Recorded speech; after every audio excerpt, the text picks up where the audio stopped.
is To people me- in Singapore are having little sex. How do you define is the right amount? Because some people has a very high sex drive. Yeah. They can do like every day. Hi everyone, welcome to TM Podcast. I'm here again with Wen Li, and today we have another very exciting topic, and it is why are Singaporeans having little sex? So actually, I came up with this topic right because there was this Rise article that came out, and I'm looking at it right now, and the title is "The Suffocating Loneliness of Singaporeans in Sexless Marriages." So it's quite interesting because this one is actually based on an NUS study where they actually show the stats. 25 to 29 is about 3.1 times per week. I think they said 3.1 times. I don't know where the stats are, but 3.1 times per week. And for people who are 30 and above, the 30 to 35 is 2.7 times a month. Okay, a month. 3 Okay, point. okay. So just now I said 3 point something was also week. per month. Per month. Oh, per month. Both is per month. Did I say per week at first? Sorry. Yeah. No. It's per month, right? Actually, like that. Do you consider a lot or too little? Sexless marriage. What do you think? Is people in Singapore are having little sex? But if the first one is what, 3.5 per month? About 3.5 or 3.4, I can't remember, per month. Because to me, it's like, that's the average, like, it's once a week. For me, it's less than okay. once a week. Okay, that's, but let's say we round, it's about once a week. I don't know how is the 0.5 come from, but so you do halfway and you leave. No, some months got 5 weeks, some months got 4 weeks. I was like, you do halfway and decided let's call the end of the day. So we call it's like average. You know how average count? I thought you're an engineer. Engineer never count sex. But for me, I feel, because I also read one article before, they mentioned like what is the desirable amount. Yeah, is there such a thing? I saw one before, but then the question is back to it is, how do you define desirable? How do you define is the right amount? Because some people has a very high sex drive. Yeah. They can do like every day. But let's say you are the person has a high sex drive and your partner is not. Then how you define which is the correct amount? You want every day, your husband say, no, I cannot every day. Then how? So, according to this article, right, why a lot of people are not having sex is always the same few reasons. Stress lah, no time, no mood. So, it seems right that it's just Singaporeans in general. Maybe it's genetic lah. You know, at this point, it's probably genetic that maybe Singaporeans are just not the type to want to have a lot of sex. So it ties in, you know, this year our birth rate is only 0.97 or some shit like that. So that means you are on average the women are having less than 1 kid. So the replacement rate is 2.1. So you see, right, that means it's a nation, it's literally just a nationwide thing that just people are just like, yeah, okay, no sex for me. They're just like, okay, I don't really want it that much. Actually, the fertility rate is one thing. Because I stay in Sengkang and Punggol. So it's a new area, new estate. I always see a lot of kids. Then I always have like this thought, where are these kids come from if the fertility rate is so low? Because I see kids everywhere. No, because they are only at Sengkang and Punggol. So the rest of Singapore you know, there was kidless. I tell you, okay, there was one day, right, me and Sam, we went into JB. And at the restaurant we were at, right, there were kids like playing. There were so many kids crying and playing and all that kind of things. Then I remember I said to him, I was like, I feel like it's been a very long time since I heard kids screaming and crying around. Welcome Sengkang and Punggol area. We don't stay in the area, and usually we go out, we will go like the big malls lah, so like Vivo or Orchard. And so I really realized recently, right, that not so many kids. There's really lesser children around. And it's like very subtle, you know, because last time maybe, you know, they always play on the iPad and very noisy, and I don't like it lah, so I would notice. But I realized recently very quiet. Like, only when I went to JB, I was like, wow, this place really has a lot of kids. Okay. Yeah, so I think they're all at Sengkang and Punggol. They're not running around the rest of Singapore. But I think it's true, the replacement rate is really very low. There are a lot of people who are committing to being childless, but that's not just okay. So people can be very like active in sex, but doesn't want kids. Yeah, that's another point. No, okay, so but right, I do have quite a few friends who are trying to have kids. Okay. Yeah. And the thing that is hindering their process, right, is their lack of enjoyment for having sex. They do not enjoy having sex, but they want the kids. So it's very funny, right? Usually it's the other way around, but like I thought it I would enjoy be the the other way around. process though.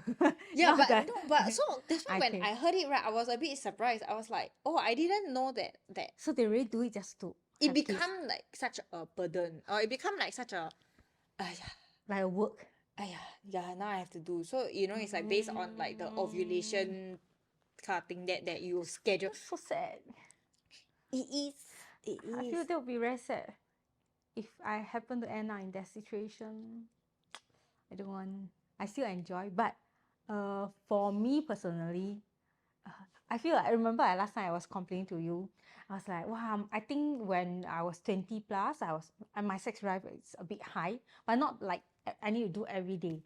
So slowly after we get married, we moving together. We basically see each other every day. Then I feel like recently my sex drive is not that high anymore. Once per week, sometimes I think it's good enough for me. Because sometimes, right, last time I always have this kind of thinking, oh, I want more sex. That's because I was still schooling. And maybe because I was young, so you don't have so much stress. You don't, when, sometimes your class end at 2, 3, then you got nothing to do with it. Right? You got nothing to do. But now you are busy with work. Then sometimes I end work about 7. By the time I reach home, okay, I end work about 6, 7. Then by the time I reach home about 7 or 8 sometimes, then I just had my dinner. That point of time, I just like, oh, I just want to sit down, watch TV, maybe have a chit chat with each other. Then, okay, let's be present peacefully. I just want to touch your hand or lie on your shoulder or lie on your tummy. And then sleep. Yeah, just sleep. I'll be like, never mind, so tired. It's only recently, right, when I was doing a campaign now for my work, that was only recently that I actually experienced this level of tiredness where I even today before the filming, right, so right before you came, I was lying on my sofa and I was like, I need to rest. Correct. Yeah, so not only so recently that I really started to understand why Singaporeans are very tired. But I actually don't think it's totally also because of I wouldn't say it's totally because of that also. I don't know among my friends anybody who is constantly at that stress level. Okay. Honestly lah. I mean, people, yes, you have periods where you're more stressed, but I wouldn't say that you 25 weeks per year you're like everyday stress. every day I'm like, oh, I'm so tired, I cannot move. if human is a chicken, it's already cooked by then. What's the expression? But you see, let's say sometimes because it takes 2 person. Yeah, that's the problem. It takes 2 person. It takes 2 person. Let's say if happen that you are not stressed this way, you have the mood, but then your partner is not. Happen this week is very stressed with work. Oh my gosh, we did miss this out the previous episode when we were talking about will you divorce. But yeah, so sexual compatibility. So in this particular article, they were actually saying that a lot of people, the people that they interviewed at least, they started having affairs because either party don't want to have sex.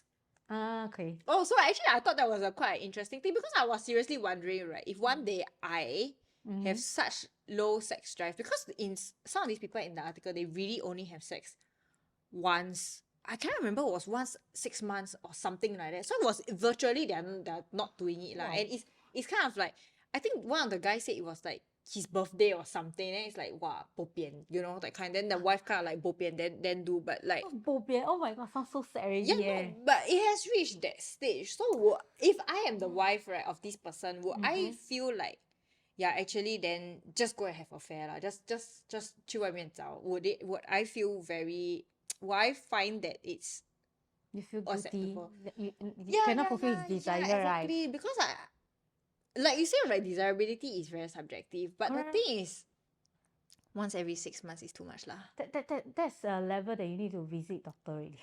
But the thing is, it's very difficult even if you visit doctor, right, for you to kind of reverse this problem anymore. It's really very difficult. It's not like you take medicine, then you immediately become very horny. So then, do you think that if one day you really don't have sex anymore and your husband still want, will you be okay with him paying for service?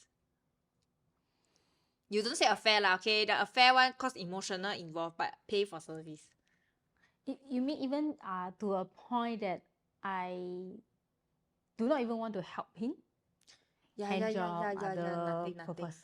No, like you know, it becomes really a burden to you. You really find like, wow, you really when he asks you, he said what 要做, then you are like, you Just really leave me think in your alone. mind, wow, sian, don't want ah. I just can you just like Find someone. Can you just go and do yourself, or can you just go and do yourself? I just want to like play my phone. I just want to watch TV. Like I don't want to do this. You want to talk? Yeah, have dinner. Okay, but I just don't want. Wow, this is very difficult. I feel like I might let him Do paid service. correct, but deep in my heart I'll be like, I will feel very heartbroken. But then you cannot blame anyone. Yeah. Because it's become my problem now. Yeah. If I'm the one that cannot fulfill his desire, then I'll be.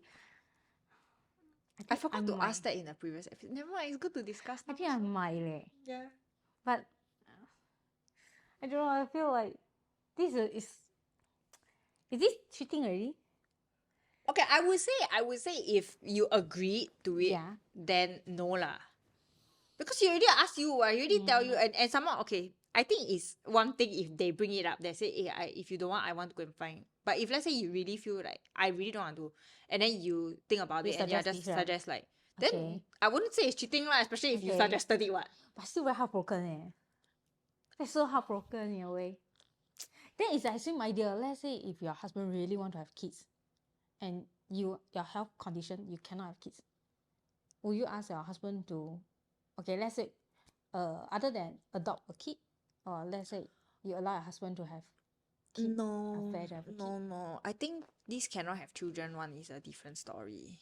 No, but I really find, okay, in that case, right, I find that, okay, the hierarchy of importance, right, your marriage is more important than your kids. I find. Correct. So I would not say that. Mm-hmm. I would definitely not say that, oh, you cannot have children. So it's a good reason for you to do what. Yeah. If you really want to have kids but you choose this person and this person is for health reasons or whatever, they cannot have kids, then you just have to suck it up. Like you choose to marry them, just stay committed. But yeah, we're talking about this one. I feel sex is a bit different because no matter what, you still can do it, especially if you're a woman, you still can do it. It's just you wouldn't want to. Correct. Yeah.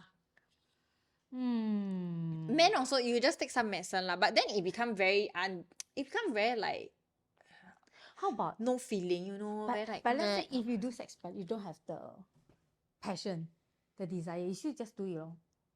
Become a routine. You just do it. But you don't feel like, the butterfly. You don't feel like, wow, it's very engaging sex anymore. Yeah. I thought about this before. I wouldn't be upset if my partner had paid service if I really don't want to do it.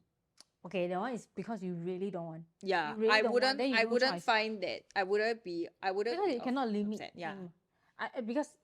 But that's the problem, right? When it's like a reasonable amount.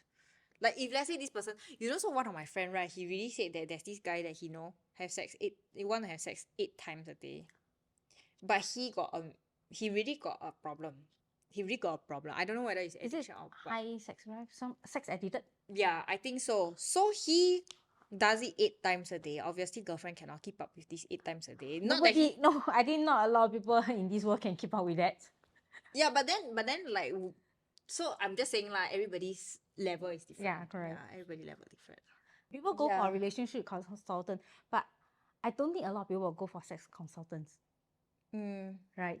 It's very embarrassing. I think even for especially for maybe the guy to admit that actually my sex drive very low. I don't really want to have sex. Correct. And I think right when you go for this session, it's very hurtful to hear why they don't have sex with you. Correct. Sometimes you just feel the rejection lah, especially you're a woman and then you're like your husband just say like, yeah, actually I don't really want to do it. Just boring lor, just like 就是一样, like you just do all the same, which is true lah. It's true, but to hear it is very hurtful. And some more with third party there.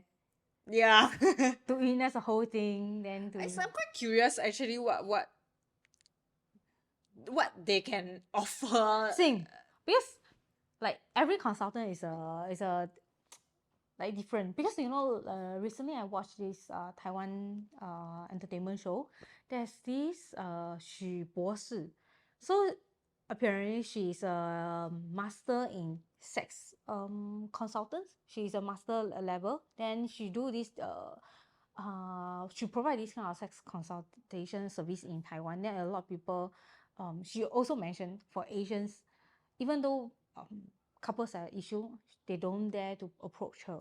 But I feel like if sometimes you don't really engage sex, let's say for a period of time you don't engage in sex, for me I will feel I'm not that connected to you anymore. For me, I feel like my love and my passion in this relationship, sex plays a very important role. One thing that I heard from people is the longer that you don't do it, the less you have feels to do it. So if you keep taking like long breaks, like let's say you 3 weeks don't do, and then you because if you keep telling yourself like, oh, I'll wait, Correct. the longer you don't do it, the less and less you feel like doing it. So I think for a lot of people, it's like a burst of time like that. You do it, you one time do, then you do like maybe every other day for a while, then after that you stop. Then you take that break. And that make sure that break is not too long. Otherwise, it will go back down. Okay. But I don't know whether about the connection thing. Actually, I really don't know. I feel the bond. I feel, especially after doing it, my bond with him is stronger. For me, my feeling. You are very, because when like you have sex, then you're like releasing all kinds of like chemicals and whatever, like oxytocin or whatever. Yeah.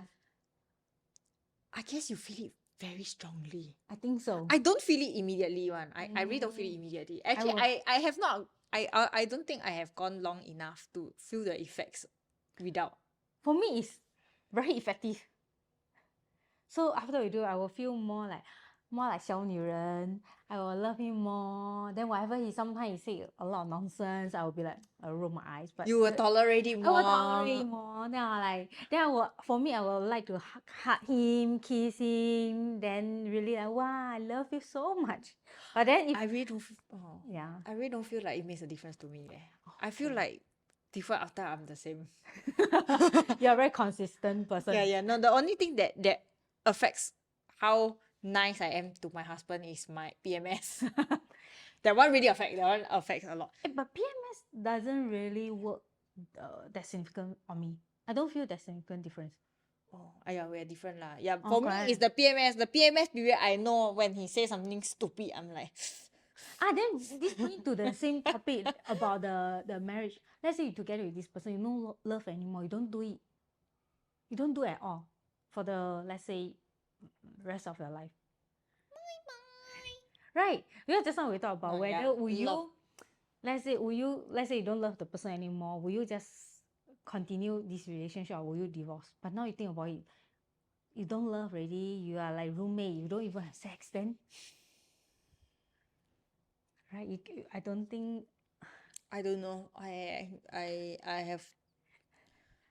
would try and continue to say that I will not get a divorce, but like it is a very painful future to imagine. Correct. Just imagine let's say you're only 40 years old, then you're gonna have this sexless, loveless relationship. Yeah, that's hard to imagine lah. It's really hard to imagine. That's like torture already. Must just send me to jail. At least I'm alone. I got no person to blame. I got no person to expect. I got nothing to do. I just like, maybe I will engage to study PhD or something. Thank you for watching today's episode. Let us know if you or your partner has a higher sex drive. Okay, see you next time. Bye-bye. Bye. You just can't. I just feel like, okay, if I don't spend it now, next time it's going to be way more expensive. And true enough, it is the case. So for example, right, like my wedding. Your wedding, right? I rushed to get it done by last year. Otherwise, I would have definitely taken more time to enjoy the process. The thing is, right, just because wedding is the most stark example, the prices increase like mad every single year. It's not by, just 1% GST, then 1% increase. It increases by a few $100 per item every single year. Partly, actually, COVID also, came into play. It's like, I used to really diligently, right, save 1K every month. But after the borders reopen, it's really very hard to,